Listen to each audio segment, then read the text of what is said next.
Going from darkness to light, confusion to clarity, and a vacant stare to a twinkle and a smile, that was the journey my husband Jim traveled for 8 long years. Jim was a devoted husband, father, and grandfather. His mental illness was invisible for most of our 46 years of marriage. It was locked away, buried under responsibilities, and hidden from the world. But one summer evening, that carefully sealed box shattered.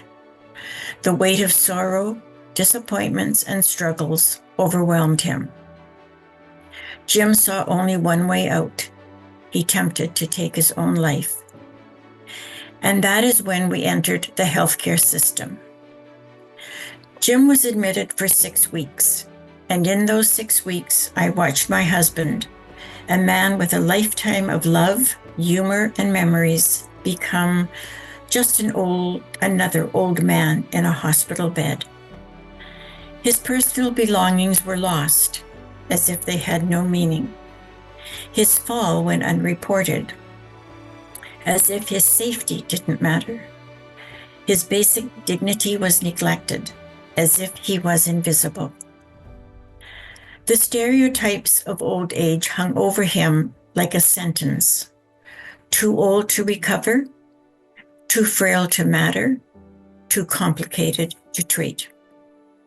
But then, one person changed everything. Dr. R., Jim's psychiatrist, saw the person, not just the patient.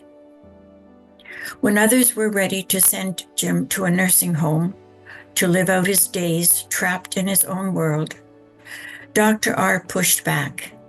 He fought for Jim to receive electroconvulsive therapy, ECT, believing that Jim's story was not over.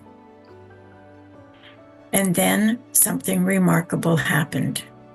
Jim was seen. The porter who wheeled him to treatments spoke to him like a friend. The nurse who held his hand treated him like her own father. The anesthesiologist who put him under offered him dignity in the smallest moments.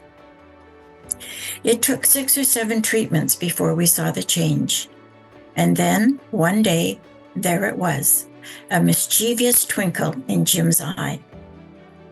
Clinicians, you hold extraordinary power.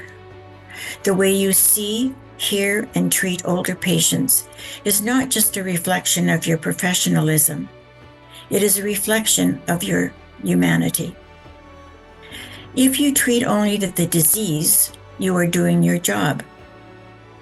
If you treat the whole person, you are practicing good medicine. But if you challenge the ageist, ableist, and dismissive systems around you, if you advocate for patients when others won't, you will become a change agent, a leader, and an advocate for better healthcare. These are not things you learn in textbooks. They are choices you make every day.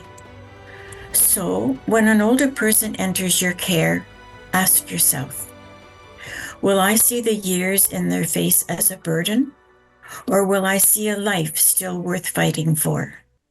Because my Jim mattered, and so does every older patient who comes through your door.